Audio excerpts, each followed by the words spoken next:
ये रिवायत भी है, ये फितरत भी है कि जब भी कोई मुकर्रर बजाय काम की बात करने के, बजाय आवाम की नुमाइंदगी करने के यहाँ वहाँ की हाँकने लगे तो सारे लोग आपस में चिमेगोइयाँ करना शुरू कर देते हैं और वो भी कोई उठ के लॉबी में चला जाता है, कोई आपस में बात कर रहा होता है, कोई किसी के कान में लतीफ़ा सुना रहा होता है, तो ये माहौल खुद ब खुद पैदा हो जाता है। इसमें मुकर्रर का भी बड़ा रोल होता है। तो जब एक करारदाद आज पेश हुई कि आज हमने मिलकर पाकिस्तान की नुमाइंदगी करते हुए अपने दुश्मन को कुछ पैगाम देने हैं, तो उसके बाद जो तकरीर हुई, मैं समझता हूं कि उस पे पूरे इंडिया में बड़ी तारीफ होगी। और कल ये पाकिस्तानी जरीदों या टीवी में तो नहीं, लेकिन इंडिया के अखबारों और टीवी में बहुत ज्यादा चलेगी ये तकरीर। एक मिनट कादिर पटेल साहब, एक मिनट। ये तारिक फजल चौधरी साहब, JUI मौलाना फजल रहमान साहब जहाँ बाइकआउट कर गए हैं, और भी लोग हैं, आप देखें प्लीज, मुझसे बात करें। कादिर पटेल साहब। तो सर ये कल मौजू बनी रहेंगी इंडिया में, उनके अखबारात में, उनके टीवी चैनल पर, क्योंकि इसमें आपने सारी पाकिस्तान की जो है ना वो राज बताए हैं, पाकिस्तान की सारी कमजोरियां आपने गिनवाई, और आपने ये भी कहा कि पैसे नहीं है आपके पास जंग लड़ने के लिए। आपने ये भी कहा कि पाकिस्तान के अंदरूनी हालात भी ठीक नहीं है जंग लड़ने के लिए। आप इसमें यह भी कहते रहे कि किस किस मकाम पर आप वनरेबल पोजीशन में हैं कि इंडिया आओ हमें यहां अटैक करो।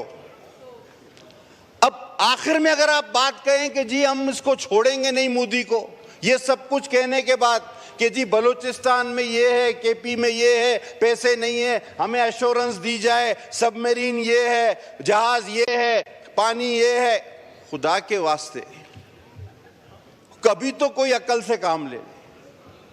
आज आपके मुल्क की सलामती दांव पे है, जिम्मेदारी से काम और जिम्मेदाराना रवैया होना चाहिए, हर निशिस्त का एक तकाजा है। और मैं समझता हूं कि फैसले करने वालों को यह सोचना चाहिए कि जो निशिस्त के काबिल हो उसको उस निशिस्त पे बिठाएं। जब आप छोटे लोगों को बड़ा ओहदा देंगे तो इसी तरह की हरकत और सकनात देखने को मिलेंगी आपको।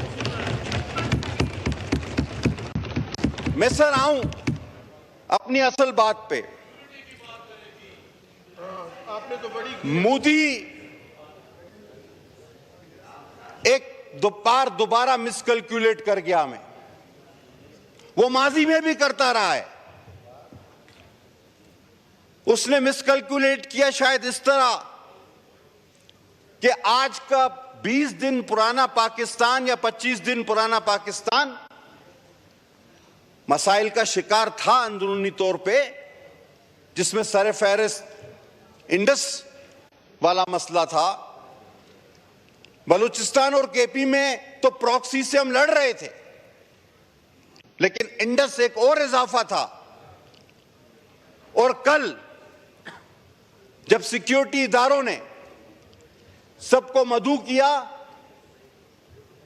सारी जमातों को दावत दी और उन्होंने ब्रीफिंग में एक एक बात हमें बताई, तो हमने भी उनको कहा कि जनाब काउंसिल ऑफ कॉमन इंटरेस्ट के इस फैसले के बाद और इंडिया की इस बेहंगम जारहत के बाद 25 दिन पुराना पाकिस्तान और था, आज का पुराना पाकिस्तान नहीं, आज नया पाकिस्तान आपके सामने खड़ा है, जो कि चीख के कह रहा है कि हम जान दे देंगे, पाकिस्तान की सलामती पर आंच नहीं आने देंगे।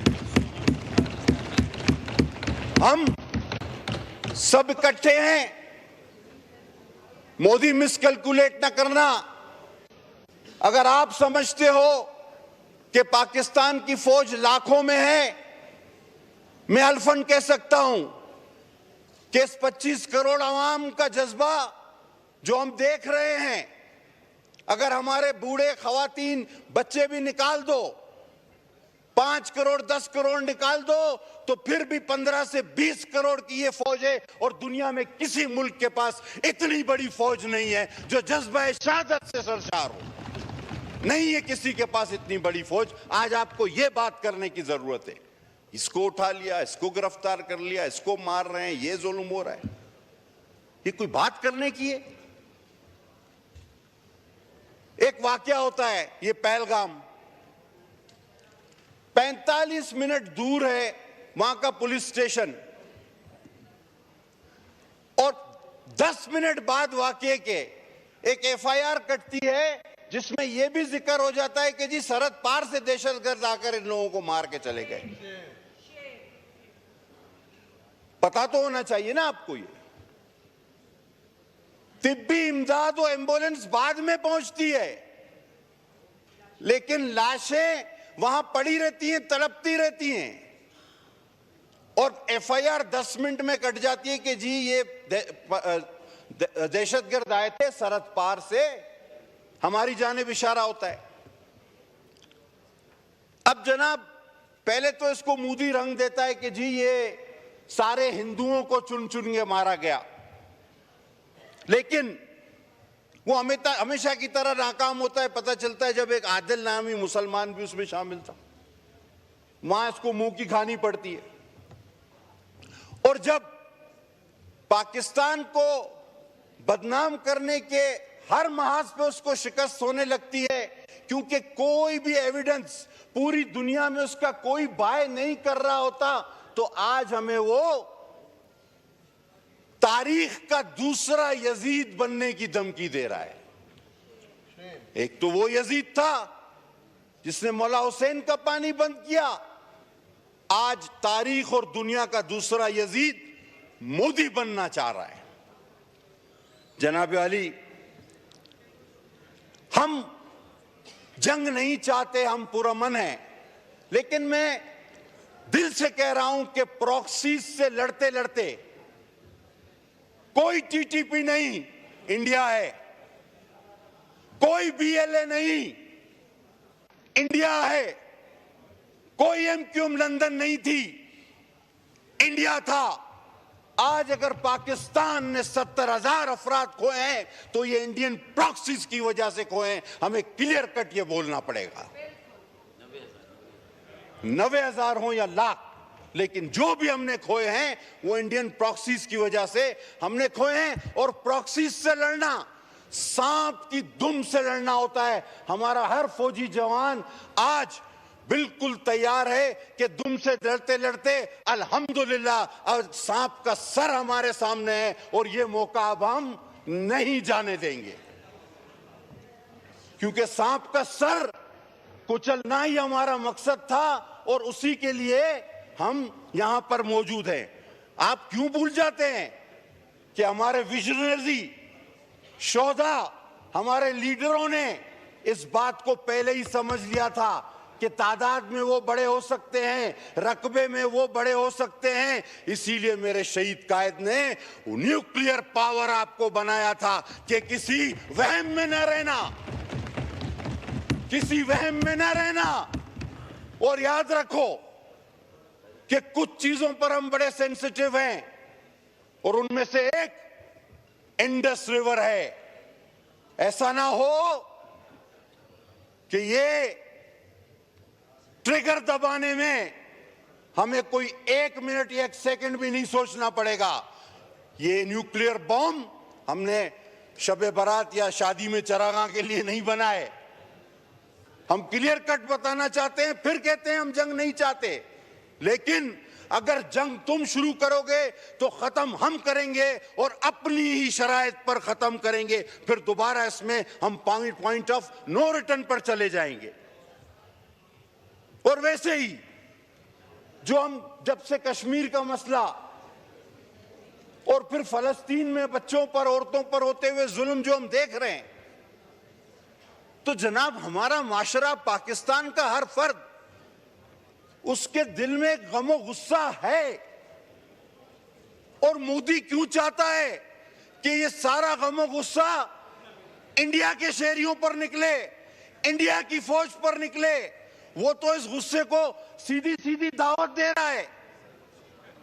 और मैं सुनेंगे वो लोग भी, मैं हर इंडियन शहरी को बताना चाहता हूं, वो जिसको नागरिक कहते हैं, कि तुम्हारा ये पागल वजीर आजम जो हर बार अपने सियासी मकसद के लिए कभी पुलवामा कराता है तो कभी पहलगाम कराता है, ये तुम्हें मरवाएगा, बेकार में तुम्हें मरवाएगा, सिर्फ और सिर्फ अपनी सियासी बका की खातिर।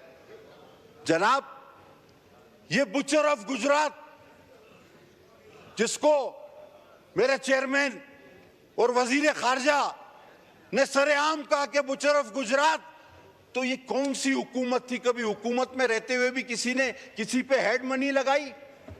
मेरे चेयरमैन बिलावल भुट्टो पे इस बीजेपी ने हुकूमत में रहते हुए हेड मनी लगवाए। तुम लगाओ, 100 बार हेड मनी लगवाओ, लेकिन देखो तो सही वो कौन है। अरे वो नाना शहीद का नवासा, वो शहीद मां का बेटा है, वो तुम्हारी हेड मनी से डरने वाला नहीं। वो तुम्हें कल भी बुचर ऑफ गुजरात कहता था, वो तुम्हें आज भी बुचर ऑफ गुजरात कहे, और वो कहता रहेगा।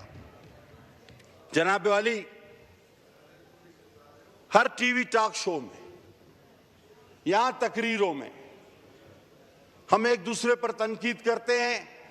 आज उम्मीद थी कि नहीं, ना करनी चाहिए थी और ना होती, लेकिन अफसोस के हुई, इसके बावजूद हम कहते हैं। मैंने कल भी वहां कहा, मैं मीडिया से भी दस्तबस्ता अपील करता हूं कि आप जो भी टॉक शो करें उनमें आपस में सियासी जमातों को न लड़ाएं। इस वक्त हमें एक ही पैगाम देना है कि देखें, हमें अंडर एस्टिमेट न करो, हम तादाद में आपसे कम नहीं, हम तादाद में आपसे ज्यादा हैं। और ये बात मैं मोदी को कहना चाहता हूं, चलो तुम्हारी फौज 2-4 लोग ज्यादा होंगे, लेकिन जब हमारी फौज लड़ने जाती है तो कहती है नाराए तकबीर, तो अल्लाह अकबर, ये कहां से लाओगे?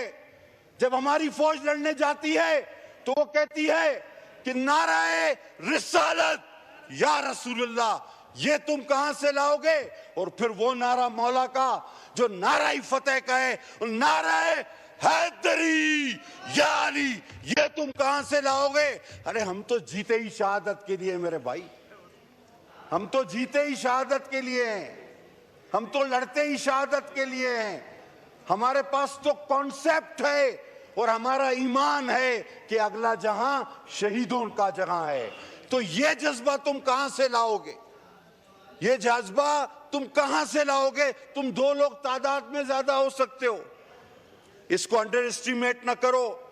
हम आज पाकिस्तान पीपल्स पार्टी, जिसका दिया हुआ न्यूक्लियर बम, एटम बम आपके पास है, हम पाकिस्तान पीपल्स पार्टी जिसकी शहीद मां की दी हुई मिसाइल टेक्नोलॉजी आज पाकिस्तान पीपल्स पार्टी के पास है। पाकिस्तान पीपल्स पार्टी जिसका प्रेसिडेंट पाकिस्तान को मुत्तहद रखने के लिए हर गम सहता है, पाकिस्तान पीपल्स पार्टी का वजीर खारजा उसको ललकार के बुचर ऑफ गुजरात कहता है। हम वाज़ेह ऐलान करना चाहते हैं कि किसी मुहिम जुई में मत जाना।